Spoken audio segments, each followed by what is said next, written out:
Namaste, everyone.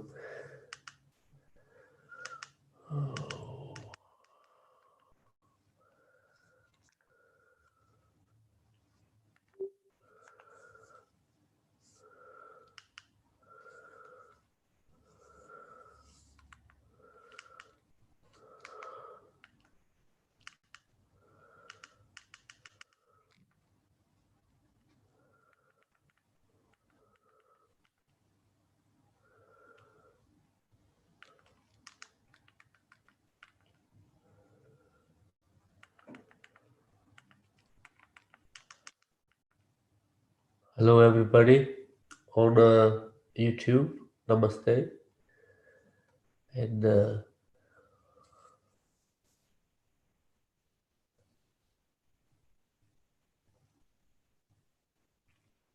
I have a very uh, different question today. Somebody asking on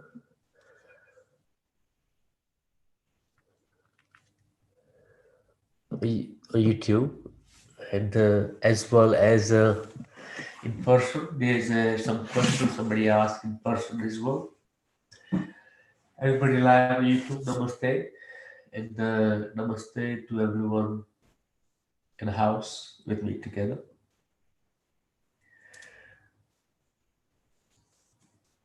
If you have any questions, please do drop in the group. Otherwise, I have a couple of questions already. I will talk about them. There's somebody asked on YouTube, probably been a Sangha discussion. I watched a beginner's Hatha yoga class of yoga somewhere from 2015. I looked young and beautiful. Is the same person? Because I don't really recognize you. Sometimes I don't recognize myself from day to day. I'm probably the same person. That class you watch is not from 2015, is more from 2008, probably.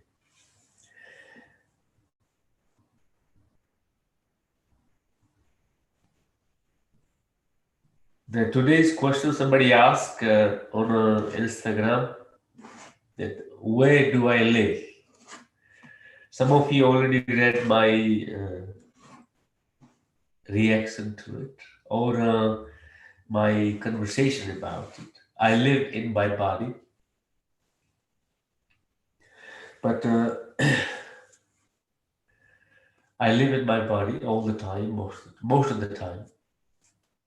But where I park my body is different places. Sometimes I park the body in London, sometime in Croatia or India, or travel around intensively, but recently only on internet. So if you have any questions, it's important to ask questions that can make difference to your spiritual well-being, the growth of your existence. Where do I live? Makes no difference to know. Is important part that I'm living, actually not existing. And then person reached out privately asking, this is a very difficult question. There's a spiritual message as well as a non-spiritual. Sometimes it's important, sometimes it is very important to know who is actually you talking. And if you give somebody a very spiritual answer, that is unrelatable. So people can't actually relate to that answer. is going to be very difficult, will leave more confusion to them than actually helping them.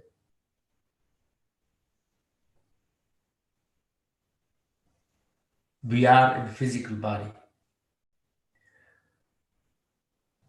We are in physical body.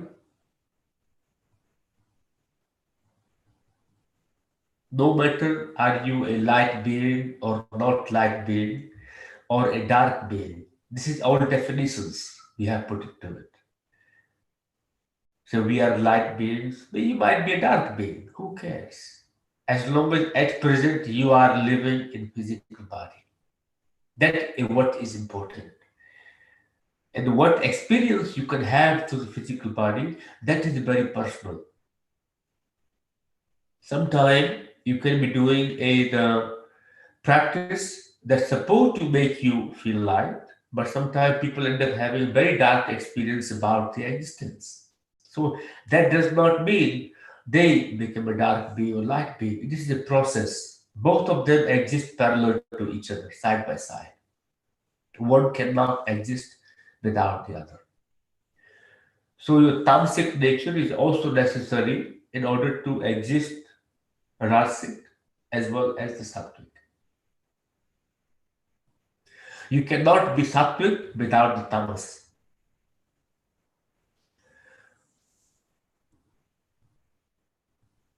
So if asking questions that can grow your consciousness or your awareness,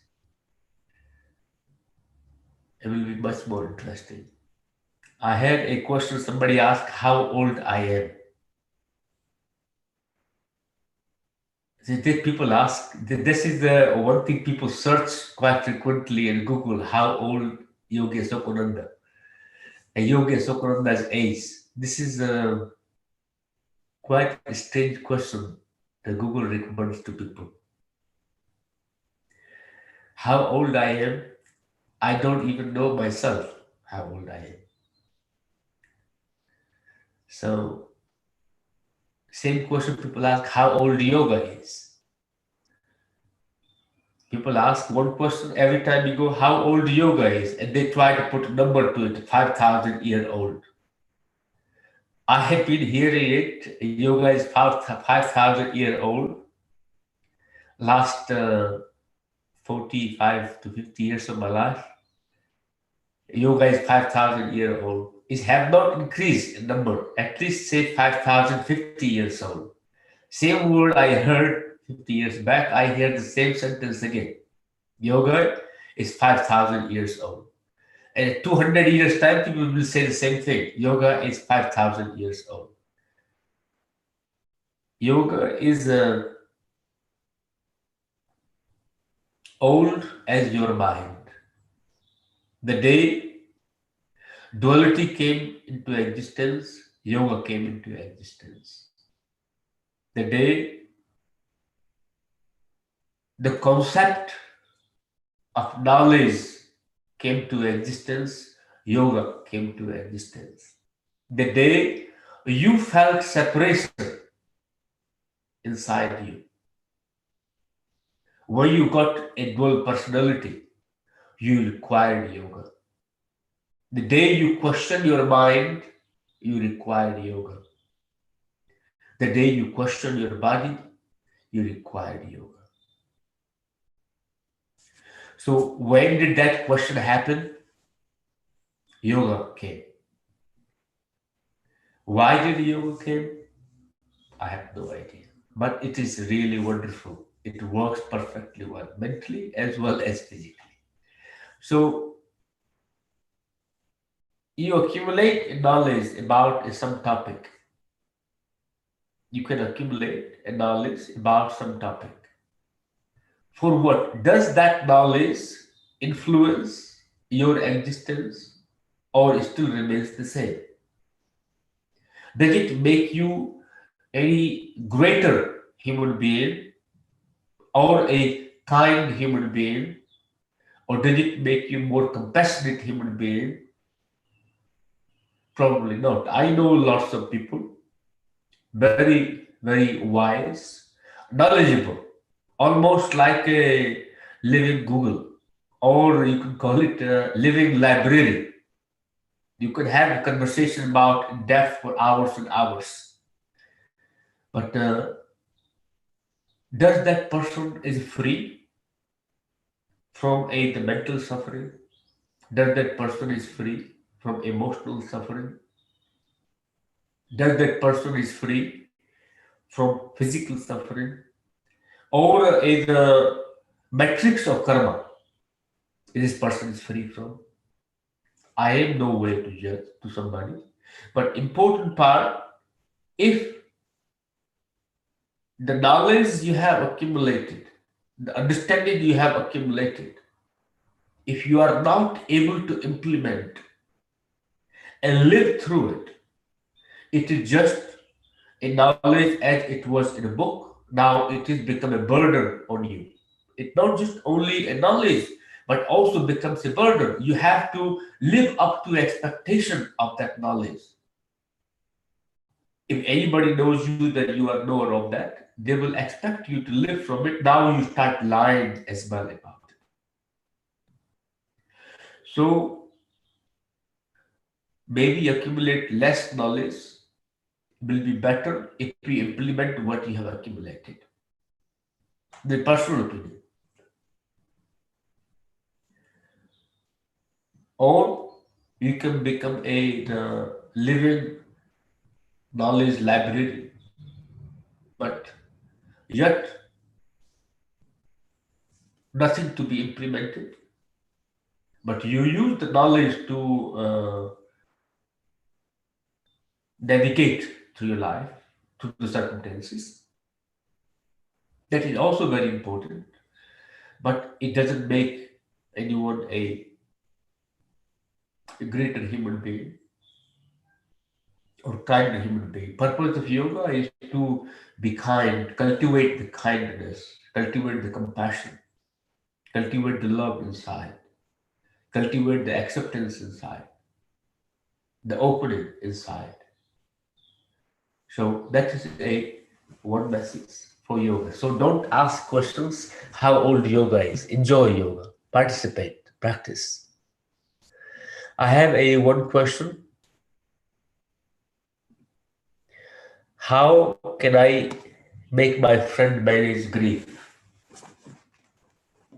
How can I make my friend manage grief?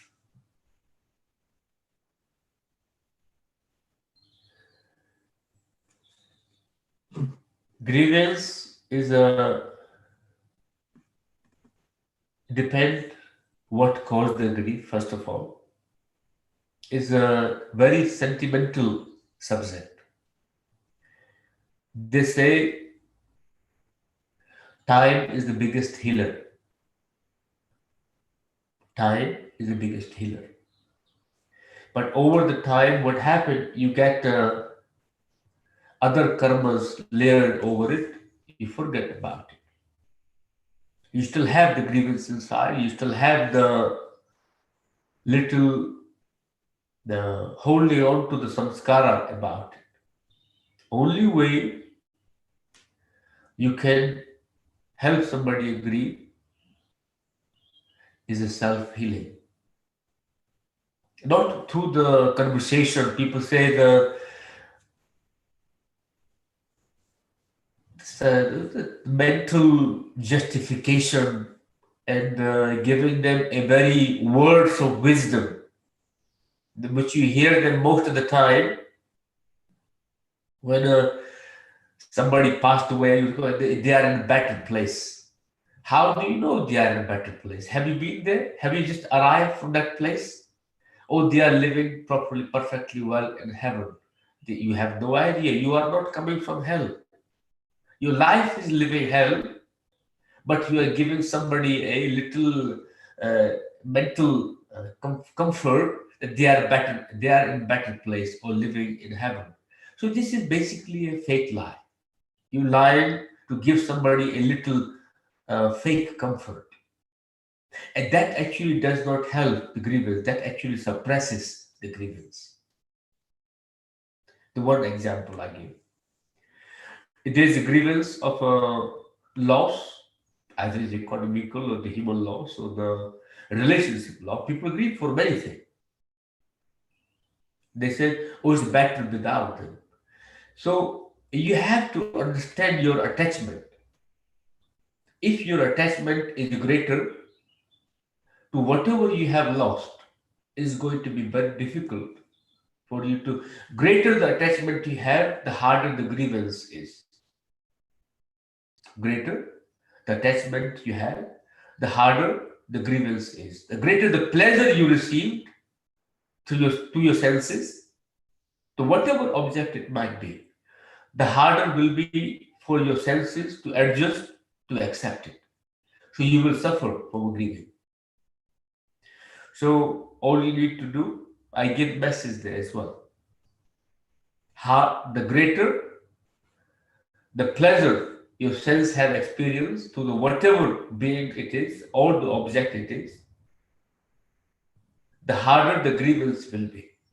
All you need to do, find a greater pleasure from what pleasure your sense experience, your grievance will go immediately next to nothing. You may have a faded memory of it.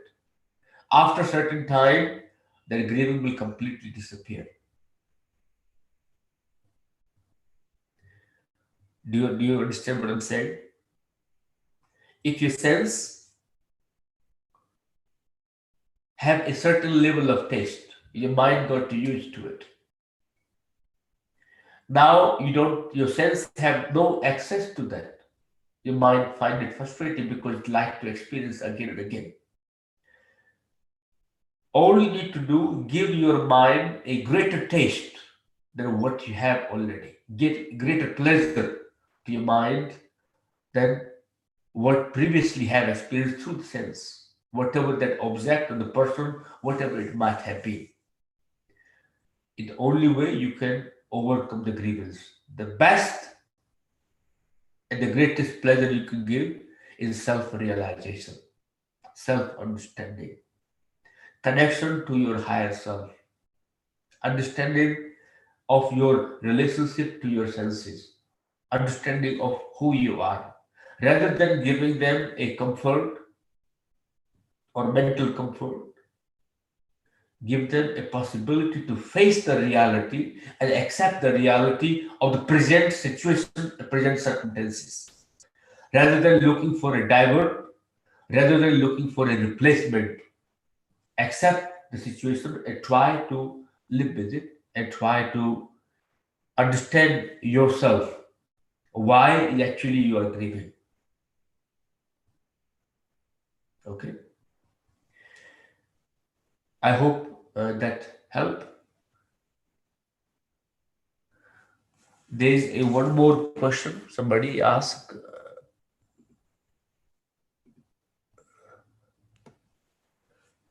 I have a lot of issues coming from stomach, so many blockages and purifications needed here to open up the energy in other areas of my body.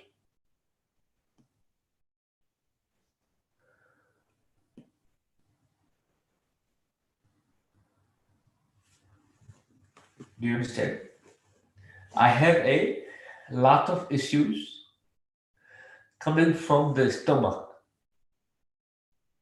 and so many blockages and purifications needed here in the stomach area to open up the energy in other areas of my body. What can I do? Remember, your stomach is your real mind. Blockages in your stomach is about your third dimension reality. If you are not able to accept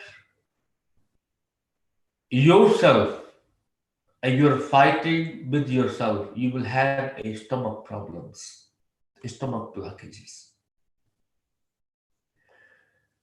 If your mind is not aligned with you and you're fighting constantly with your own mind, you will have a stomach problems.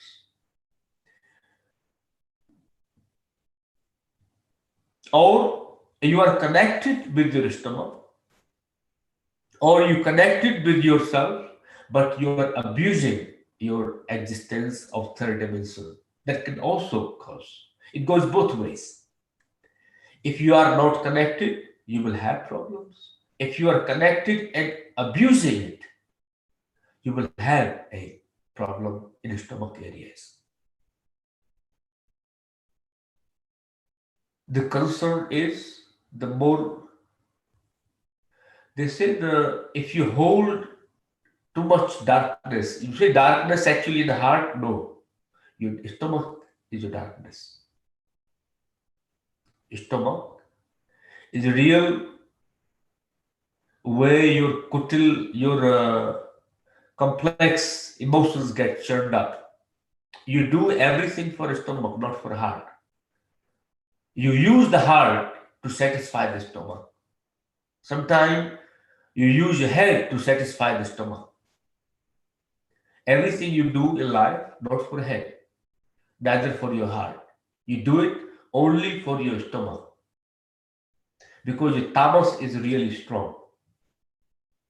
Your tamas nature makes you do everything in life.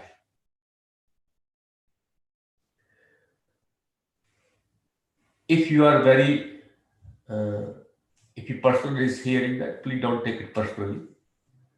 If you are very selfish, only selfish to the point of self-existence, not self-acceptance, you will also have the stomach problems. You will have a blockage of energy. It churns up inside you because you are lying, you're hiding your truth, self-justify your truth. Basically, you're lying to your own self. Or you use the every opportunity to make it in your favor. That can also be an issue for your stomach. So, purity of your stomach is purity of your mind. Purity of your stomach means your emotions that come from your stomach, not your digestive disorder. Digestive disorder is also happens when you scare, when you hold fear, when you hold anxiety, when you hold stress. You get all stomach problems. That is also affecting your mind as well. First of all, and anatomically from the third dimensional point of view, make your digestive system healthy. In order to make your digestive system healthy, make your emotions healthy, make your feelings healthy, make your mind healthy, make them clean.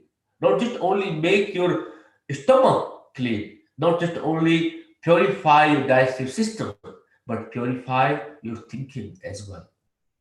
Purify your mind as well. Bring the clarity to your mind. Not always look for a opportunity. Somebody else is responsible for your problem. Take your own responsibility. You are the only one who is responsible for your existence, nobody else. But what you do, or you make everybody else responsible for your existence, that's when the problems arise. Whatever happens to you in your life, there is no one else is responsible. You are solely responsible for your problems, your creation. The problems belongs to you, not anybody else. Other people may have contributed to it, but source is actually receiving and is you. But I'm not saying if somebody abuse you, that is your creation. No. They are creating, but you are receiving part of it. It is your problem, not their problem. How you deal with it, that is individual. So,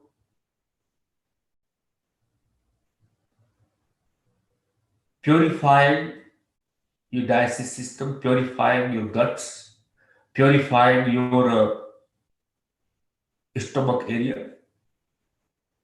Only way it can be you can live on laxatives every day. You can go along doing cleanse day in, day out.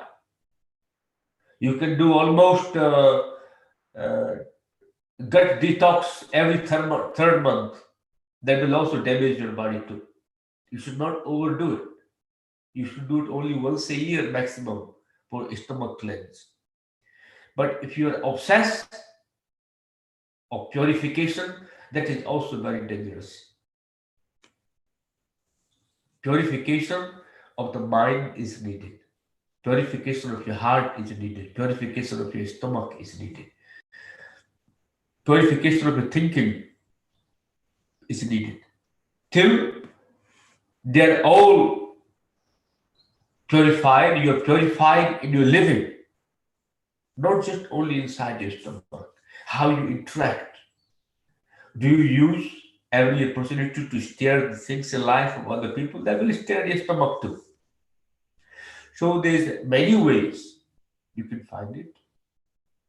Once your stomach is open up, stomach means your flow of prana, the nadis in the body. Stomach controls the entire vortex of your energy, not your head, neither your heart. Infinite source of energy is your stomach, your belly button. The cluster of the all the nadis in your body are connected to your stomach. And stomach is your real mind, and your mind is not aligned with you.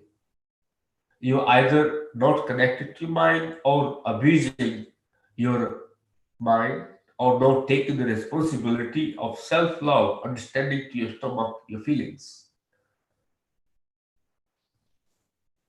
Develop them, connect with them,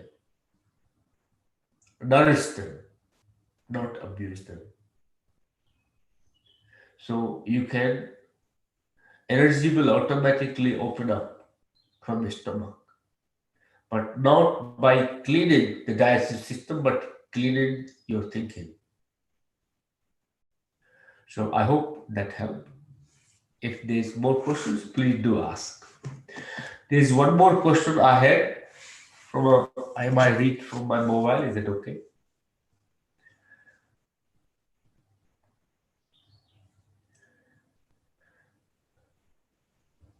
There's a question from somebody who is already in the Sangha at present.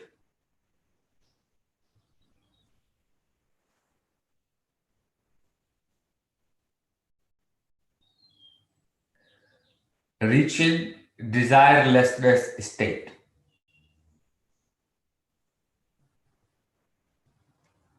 Please, can you give some tips in case desire overcome you?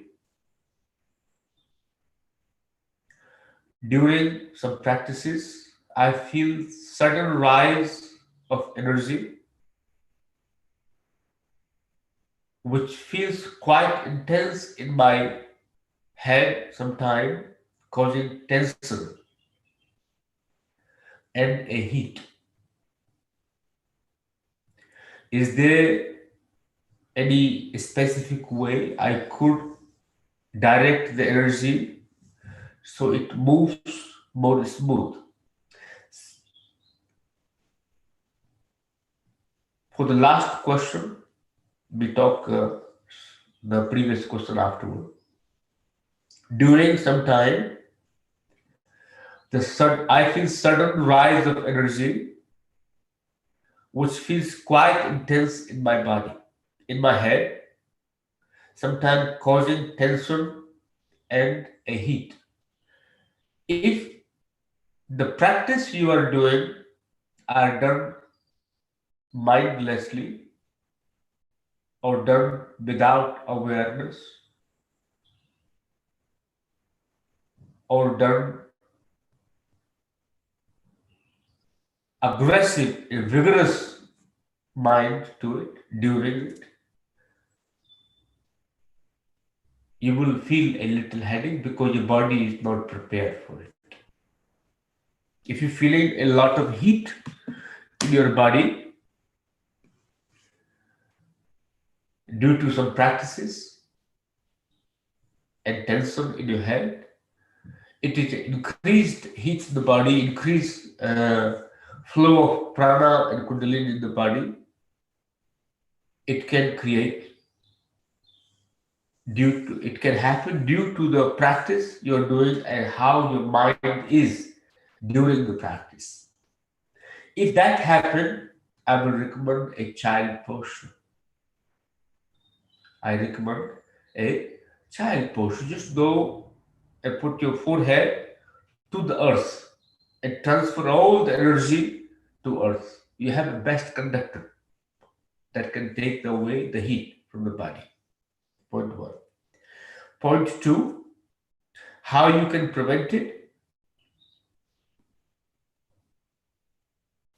If too much heat in your head happens, connect with the heart chakra and connect with your stomach.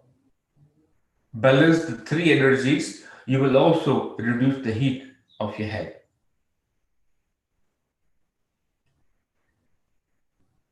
Watch the diet if you are taking. That will also helpful. And put a few drops of olive oil or sesame oil or almond oil, preferred almond oil or sweet almond oil in your nose. That will reduce the heat rising up into your head as well. Okay? So practical advice I gave is what's the practice, how you do it, why it's happening, and how you can prevent it. Also, how you can cultivate that energy. Bring it from head into the heart chakra. Bring it also down to your stomach. Physically, give it to the earth, do a child posture. That will balance your base chakra. If you need a further, put a few drops, 5 to 6 drops in each nostril of sweet almond oil. That will be very helpful as well. Next question I have, how to reach desirelessness. Let me read again.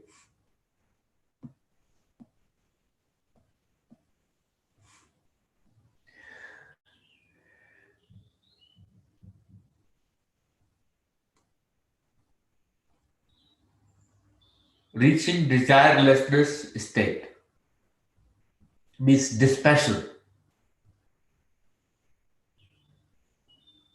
vairagya. If you control your senses and say that you are free from that desire, you have replaced that desire with some other desire. If this desirelessness state have arrived towards a particular desire,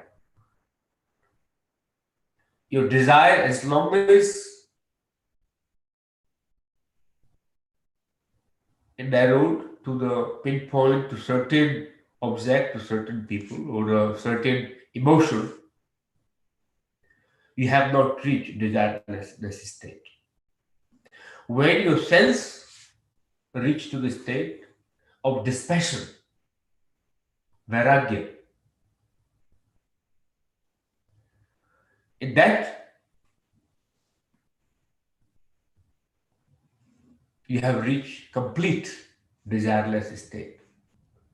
If you desire even to live, you have not reached that state.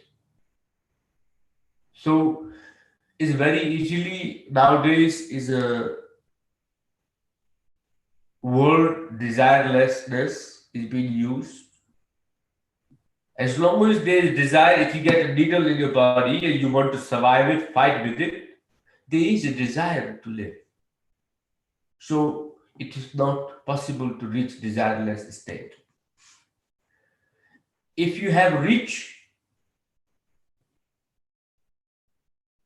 in your awareness a total acceptance when you go into a meditation, if I come out of the meditation, not come out of meditation, makes no difference to me.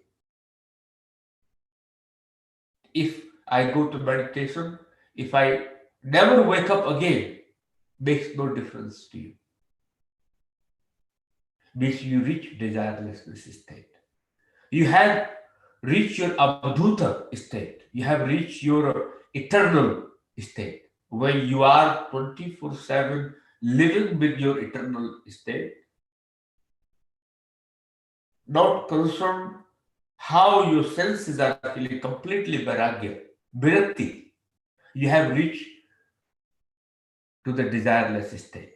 But when your desireless state comes with a negativity and a hatred towards certain desires, but liking the certain desires, that's what actually makes mistake.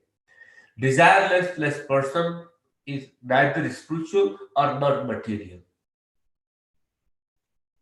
The desireless person, Vairagya person will not even think desire is anything wrong with the desire. Having it or not having it make no difference to it. So if desire overtakes you, what to do at that time? If you talk in a human nature, this urge to satisfy the senses takes over. What do you do at that time? Meditate. You feel the urge, but don't react to it. Meditate on that sense, which sense is going to fulfill that desire.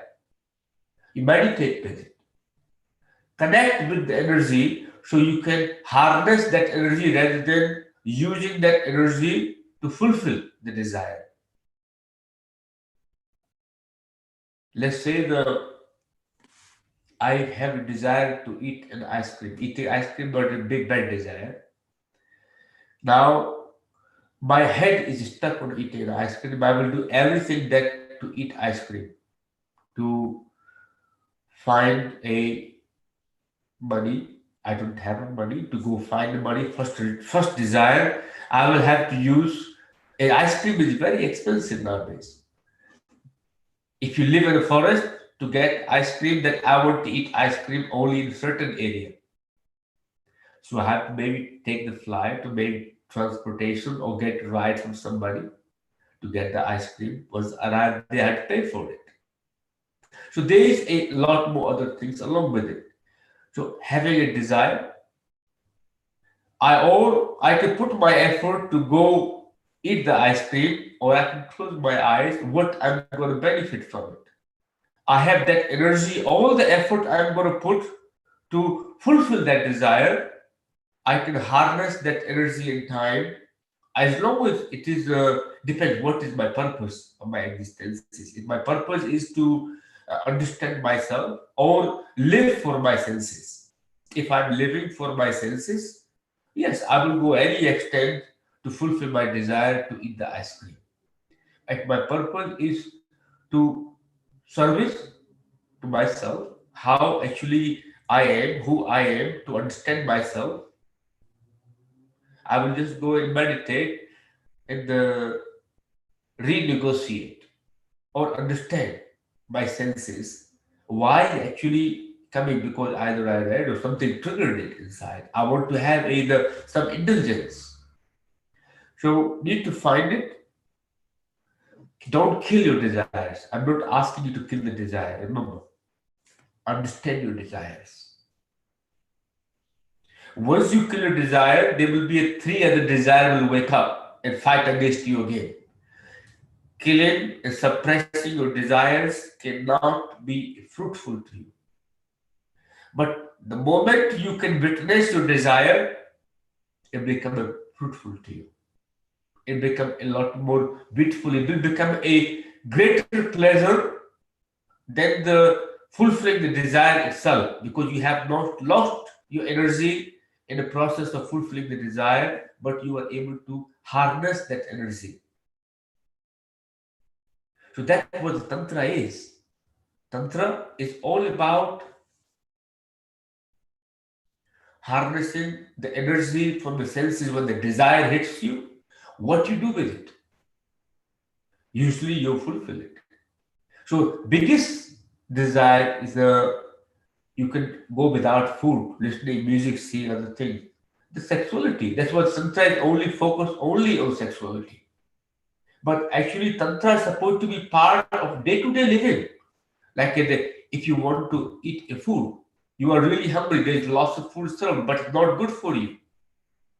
Most people are sick at present because they don't practice tantra. They just live for their tongue.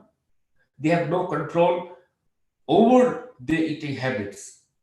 If you practice tantra, even your eating habits, I guarantee you 90 to 95% of people will not have a health problems. That goes in other aspect of the life as well. So learn to harness the energy of desire, but don't suppress your desire or don't kill your desire. And you can reach one day to desireless state. The moment you accept the desire, at least for that time being, you are in desireless state. Okay. On that note, thank you very much, everyone. Namaste. If you have any questions, please do reach out. Hopefully, see you next week. The Sangha will still be available on YouTube. You can always watch it again and share it to the people, whoever you might think may benefit from it. But also, tell me more how you're enjoying the Sanghas. Maybe send me a video. Tag me in your social stories as well. Okay? Namaste.